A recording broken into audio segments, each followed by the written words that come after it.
Good morning, StoneBridge Real Life class. It's May 17, 2020, and we are in a short series studying the book of Psalms. Now, just between you and I need to kind of keep this quiet. Today, I'm going to teach the 23rd Psalm. That's not the psalm they gave us. That's not the psalm they directed us to do. And I have to admit, and I have to confess that this is, I think it must be the first time I have ever disregarded or violated a recommendation or suggestion that some church leader made to me. So let's just kind of keep that part on the down low. Before we get into these verses, because these are awesome verses, and they are timely for us today. But I want to tell you one of my favorite quotations. It's from Mark Twain. And Mark Twain had written a friend of his a long letter, and he closed the letter out by saying, "I apologize for writing you such a long letter. I didn't have time to write a short one."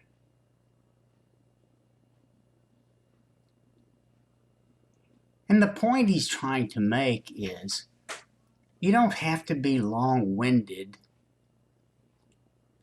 to have a powerful message. And there have been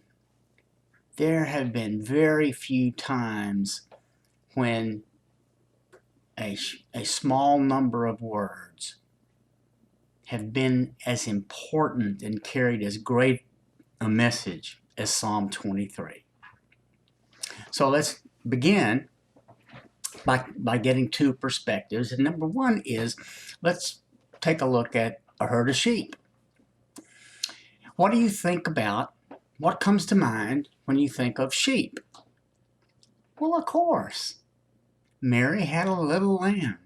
Its fleece was white as snow, and everywhere that Mary went, the lamb was sure to go. Well, if you ever looked at a flock of sheep, you'll know their fleece is not as white as snow. It's dirty, it's dingy, it's grungy, it's all knotted up, it's got twigs and sticks stuck in it all over the place. And how about that noise they make? Bah, bah. I'm thinking Mary kind of wished that little lamb wasn't with her all the time, because it would drive me crazy to have that kind of noise going on. But to kind of get to where the rubber meets the road, I think, if you talk to a shepherd and ask him about his sheep, he's going to tell you three things. He's going to tell you, number one, sheep are stubborn. They've got their own way they want to go, and they don't want to go where you want to take them. Number two, sheep are pig-headed, hard-headed. And number three, sheep are stupid, stupid, stupid. And I think that's why God inspired David to use the analogy or the comparison of sheep to humans to share the great truths in this passage. Then I also want to put this in perspective, if you will, because this psalm was certainly written when David was an older man. It's one of the 73 Mark talked about that he wrote. And it's written, it's a mature deliberation on the wisdom he gained from decades and decades of life with God.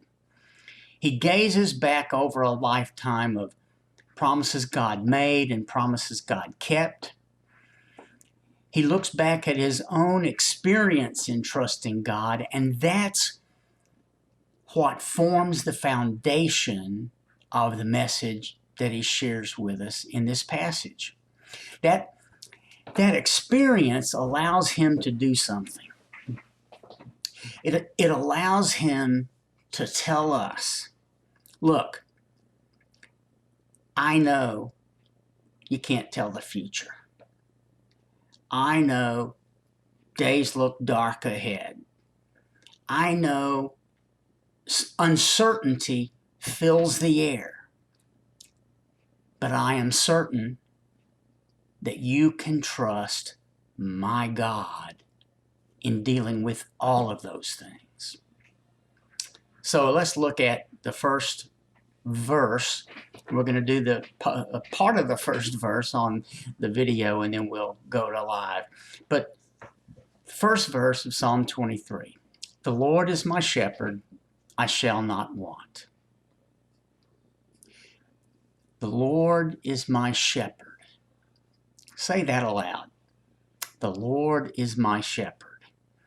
Think about each word as you say it, because each word here is truly meaningful. I'm not going to do every verse like this, but this opening verse, this eye-catching verse, says so much. The first thing we see is David says, "thee."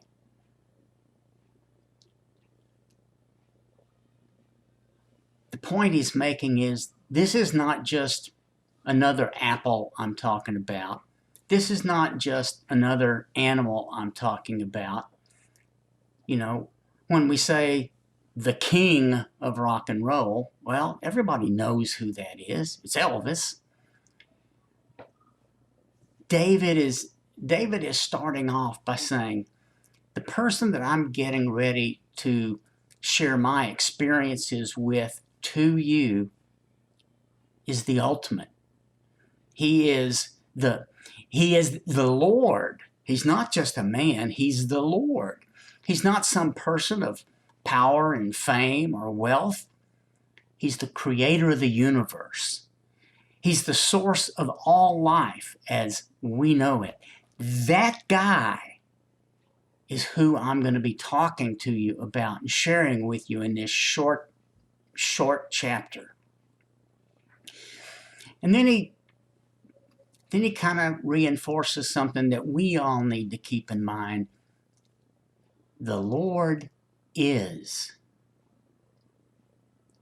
See, he's not asking us to draw strength and encouragement from something George Washington said or from something Abraham Lincoln said. I mean, those guys are gone.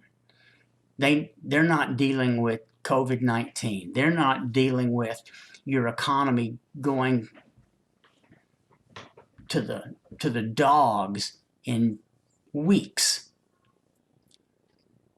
He exists today. He is alive today. This is not some pie in the sky and the great by and by, hope for the future that may never come true. This is a present positive pronouncement. This is David doing a demonstrative declaration. The God I'm talking about, the shepherd I'm going to point you to, is here today. He's available. He's real. And then he says, the Lord is my.